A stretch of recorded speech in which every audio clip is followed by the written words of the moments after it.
Bonjour tout le monde, aujourd'hui je vais vous proposer de découvrir un circuit assez particulier, à savoir un amplificateur audio qui peut être utilisé en tant qu'alarme commandée par la lumière.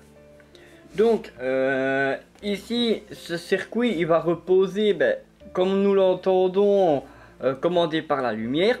On va déjà retrouver une cellule photoélectrique, à savoir ici une photorésistance. Ensuite, le circuit va reposer sur une puce électronique que l'on retrouve ici, qui est la puce BA546. Cette puce en fait est un amplificateur audio. On va aussi retrouver divers condensateurs et résistances.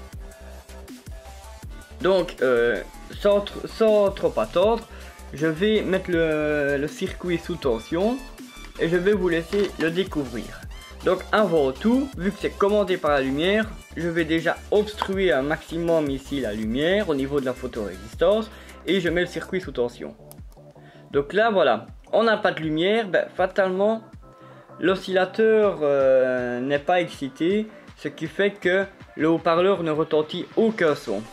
Dès que je vais laisser passer un rayon de clarté sur la photorésistance, on va avoir le haut-parleur qui va se mettre à hurler assez fort. C'est parti. Voilà, on entend vraiment que ça gueule. Voilà. J'obstrue la luminosité, on n'entend plus rien. Je remets un rayon de lumière. Ça commence déjà à crier. Un peu plus de lumière. Voilà. Donc j'éteins. Donc voilà, on voit que c'est un montage très sensible. Et pour vous laisser comprendre le fonctionnement de ce montage, je vous laisse place au schéma électrique de celui-ci. Voici le montage de ce circuit, le schéma de ce circuit. Donc, on voit que la partie centrale de ce schéma repose au niveau de notre puce électronique qui se trouve ici, à savoir la BA546. Tout d'abord, on va déjà énumérer donc les bornes, les pins de cette puce. On voit que l'alimentation elle vient entre la borne 3 et la borne 5. Donc la borne 3, on va y brancher le pôle positif de l'alimentation, tandis que sur la borne 5, ici on va y brancher le pôle négatif de l'alimentation. Nous n'avons pas représenté sur ce schéma la borne 1 et 2, qui en fait tout simplement la borne 1 et 2 vont servir à raccorder un condensateur. Donc entre ces deux bandes, donc entre la borne 1 et 2, sera utilisé tout simplement pour y brancher un condensateur. Un peu comme la puce LM386 qui est également un amplificateur audio. Entre la patte 1 et 8 du LM386, on va y brancher qu'un condensateur, tout simplement. Ici, la patte 1 et 2, ce sera pareil. Ensuite, donc la bande 3, donc comme je vous l'ai dit, donc on va y brancher le pôle positif de l'alimentation. La borne 4 ici sera tout simplement la sortie de cet amplificateur. La bande 5 donc sera raccordée au pôle négatif de l'alimentation. La bande 6 sera tout simplement un filtre, donc on va y brancher un condensateur qui va filtrer. La bande 7 sera notre entrée inverseuse de l'amplificateur. La bande 8 sera quant à elle l'entrée non inverseuse de cet amplificateur. Et la borne 9 sera la borne bypass, ou si on veut en anglais contournement. Donc bypass en anglais veut dire contournement en français. Et on va y raccorder également un condensateur. Donc, comment fonctionne déjà ce type d'amplificateur? Ben, on voit déjà ici que nous avons une entrée positive, une entrée négative, ou entrée non inverseuse, entrée inverseuse. Pour qu'il y ait un signal suffisant en sortie pour faire fonctionner le restant du circuit, il faut qu'il y ait à l'entrée, enfin, au niveau de l'entrée de l'entrée non inverseuse, un courant ou un signal plus important que l'entrée inverseuse. Si maintenant on a un courant ou un signal plus important au niveau de l'entrée inverseuse qu'à l'entrée non inverseuse, ben tout simplement en sortie on aura un courant ou un signal très faible ou nul, tout simplement. Donc on va déjà passer en revue les composants qui m'ont servi à fabriquer ce montage. Donc nous avons déjà notre puce BA546 que je viens de vous présenter. Nous avons ici notre cellule photoélectrique, à savoir une photorésistance. Nous avons une résistance ici de 4 kΩ 7 ou si vous voulez 4700 ohms. Ici nous avons une résistance de 10 kΩ.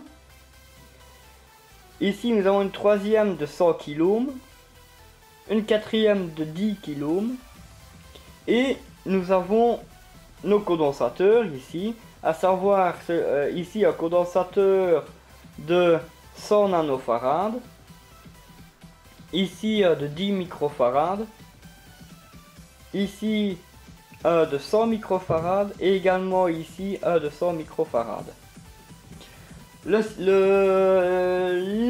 L'état de sortie de cet amplificateur sera, lui, pas visualisé mais entendu au travers d'un haut-parleur ici d'impédance 8 ohms. L'alimentation sera de 6 volts. Moi j'utilise avec ma breadboard de 5 volts. Ça revient au... Enfin, y a pas trop... c'est pas trop grave, le circuit fonctionne quand même assez bien. Donc déjà, on va partir, vu que c'est une alarme commandée par la lumière, on va partir du fait que la photorésistance ici est, elle, dans l'obscurité. Donc, si elle est dans l'obscurité, on n'a plus de composants ici, ce qui fait qu'on va se retrouver avec un trou entre ici et ici. Qu'est-ce qui va se passer? Donc, comme nous le savons maintenant, une photorésistance, dans l'obscurité, sa résistance va monter considérablement de façon à ce que le courant aura beaucoup plus difficile à la traverser ou ne saura tout bonnement plus la traverser. Tandis que dans la clarté, la valeur de la résistance ici, de cette photorésistance, va chuter en flèche. Et ce qui aura pour effet, tout simplement, que le courant, lui, il aura beaucoup plus facile. C'est comme si on mettait une très faible résistance à la place, du coup. Et le courant, lui, aura beaucoup plus facile à passer. Et donc, il pourra traverser le restant du circuit. Donc on part maintenant ici du fait que nous sommes dans l'obscurité. L'obscurité est elle représentée par les petites flèches bleues. Donc le courant, lui, il va démarrer l'alimentation, il va fatalement déjà venir alimenter la puce électronique ici. Et qu'est-ce qui va se passer quand on est dans l'obscurité ici? Nous aurons déjà un signal plus important au niveau de l'entrée inverseuse, ce qui fait que on va avoir déjà un léger courant qui va venir traverser donc le condensateur de contournement ici, Et on aura un très léger courant également qui va passer la sortie, traverser ici le condensateur et venir traverser le haut-parleur. Mais vu que c'est un très léger courant, presque quasi nul, ce courant ne sera pas suffisant pour venir exciter la bobine se trouvant dans le haut-parleur, qui fera que le haut-parleur émettra un son.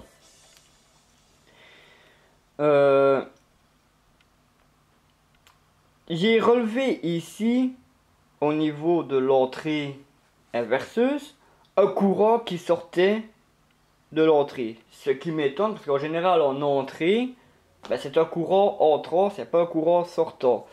Ici, avec l'ampèremètre, j'ai quand même découvert un courant sortant qui lui vient traverser ici le condensateur céramique. Donc je précise céramique, il n'est pas polarisé, pour venir déjà rejoindre le pôle inverse de l'alimentation. Mais il vient en même temps traverser ici notre résistance de 100 kΩ qui vient toucher ici la borne négative ici du condensateur, et en même temps rejoindre ici la borne ici de cette résistance et traverser ainsi donc par après notre haut-parleur qui n'émettra aucun son, je me répète, car le signal ou le courant est trop faible pour que la bobine du haut-parleur soit excitée. On va partir maintenant, donc là on est dans l'obscurité. Je vais rétablir la lumière au niveau de la photorésistance, donc c'est comme si l'interrupteur était ouvert avec la lumière, c'est comme si je referme cet interrupteur, donc le courant lui maintenant il s'est passé. Qu'est-ce qui va se passer déjà? Donc, comme tout à l'heure, le courant, de toute façon ça ne change pas, hein, il vient déjà alimenter notre puce électronique. Mais il va venir ici, vu que on est dans la clarté, que la photorésistance est telle maintenant, sa valeur de résistance est presque nulle par rapport au passage du courant. Enfin, quand je dis presque nulle, elle a chuté, ça veut dire, elle a plutôt chuté considérablement, ce qui laisse un passage plus rapide, plus facile, pardon, au niveau du courant. Le courant, lui, passera plus facilement. Il va traverser ici notre résistance de 4700 ohms, traverser la résistance de 10 kΩ pour ainsi déjà rejoindre le pôle inverse de l'alimentation. Ceci, donc comme j'ai déjà fait une petite vidéo là-dessus, c'est tout simplement un pont diviseur de tension. Donc déjà, c'est l'ensemble de ces trois résistances là, c'est un pont diviseur de tension. Donc ici, de ce pont diviseur de tension, nous avons un courant qui va partir comme ceci et déjà alimenter la porte, enfin l'entrée non inverseuse de notre amplificateur. Ce qui aura déjà pour effet, tantôt dans l'obscurité on n'avait plus rien qui venait alimenter ici. Maintenant dans la clarté on a un courant qui vient alimenter l'entrée non inverseuse. Ce qui fait que on va déjà maintenant se retrouver avec un signal ou un courant plus élevé que l'entrée inverseuse de cet amplificateur, ce qui aura pour effet que en sortie déjà on va avoir un signal plus élevé. Mais entre temps, qu'est-ce qui va se passer aussi au niveau ici de la borne 6, donc que je rappelle est la borne de filtre. Il va déjà avoir un courant aussi qui va venir alimenter le condensateur pour repartir également sur le pôle inverse. Et on va avoir un courant aussi qui va alimenter le condensateur ici de contournement et également venir rejoindre le pôle inverse de l'alimentation. En sortie, le courant lui, ou le signal du moins, parce que je préfère parler en signal quand je travaille avec des amplificateurs, le signal sera beaucoup plus haut. Et il viendra donc déjà alimenter il traversera le condensateur ici de 100 microfarad.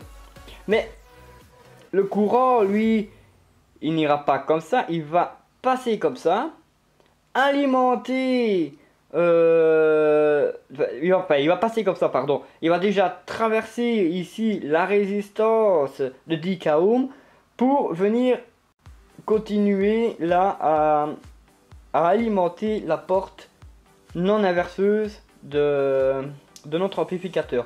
Mais en même temps qu'il fait ça, le courant, lui, le signal, il vient traverser notre haut-parleur. Ce signal étant assez élevé, il va exciter ainsi la bobine qui se trouve dans notre haut-parleur ici, ce qui fera qu'un son sera émis de ce haut-parleur. Donc le courant également, il vient rejoindre le pôle inverse de son alimentation, quoi, hein. Donc un haut-parleur, comment ça fonctionne? Quand on a un courant qui traverse la bobine, la membrane de ce haut-parleur, donc la membrane, je prends le haut-parleur ici, en fait voilà, là-dedans, nous avons une bobine. Quand un courant traverse cette bobine, on va avoir une action électromagnétique qui va se produire, ce qui fait que selon le sens que le courant va traverser la bobine, la membrane ici, elle va s'enfoncer ou elle va ressortir. Ce qui fait que c'est ce nombre d'oscillations qui va émettre un son. Plus ces oscillations seront lentes, moins de son on va avoir, et plus ces oscillations seront rapides, donc au niveau de la membrane, plus on va avoir un son aigu et audible. Voilà, tout simplement, voilà un peu de façon vulgarisée le fonctionnement d'un haut-parleur. Donc, oui, donc ici on va voir du coup le haut-parleur qui va émettre un son. Maintenant, ici, pourquoi condensateur de contournement? Tout simplement, de ce que j'ai pu, je veux dire, déduire, parce que je ne connais pas encore assez bien cette puce-là pour dire et pour certifier, donc j'en ai déduit, tout simplement, quand on coupe l'alimentation, du coup, on a toujours du courant dans le circuit par rapport aux condensateurs qui ont été chargés. Le condensateur ici, une fois qu'il n'y a plus de courant, qu'on va couper l'alimentation, ici, tout ce qui est au niveau de la charge positive va repartir dans l'autre sens. Il va rentrer dans la puce par sa sortie. Et donc le condensateur de contournement, pour moi, va servir à ça. Donc le courant venant, la charge venant de ce condensateur, va venir rentrer dans la puce, repartir comme ceci, et venir ici au niveau du condensateur pour repartir vers la masse. Et donc pour moi voilà, c'est à ça que va servir ce condensateur de contournement. Je peux peut-être me tromper, hein, je ne fais qu'apprendre par moi-même. Donc voilà. Alors voilà pour ce qui est de ce circuit. Donc cet oscillateur d'alarme, comme vous l'avez vu, va pouvoir éventuellement servir, de par sa très forte sensibilité à la lumière, il va pouvoir être utilisé pour surveiller vos entrées pendant la nuit. Donc vos entrées, au niveau des portes d'entrée, tout ça, on pourra surveiller si il y a une variation de lumière ou non pendant votre absence.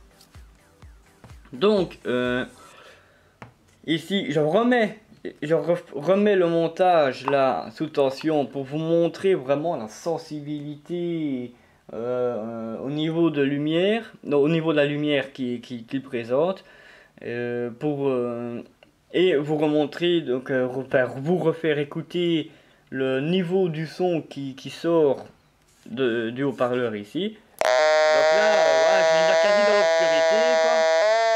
Il en faut un peu plus pour qu'il se taise. Voilà. C'est parce que ici j'ai la clarté de la fenêtre ici qui vient contraster ici.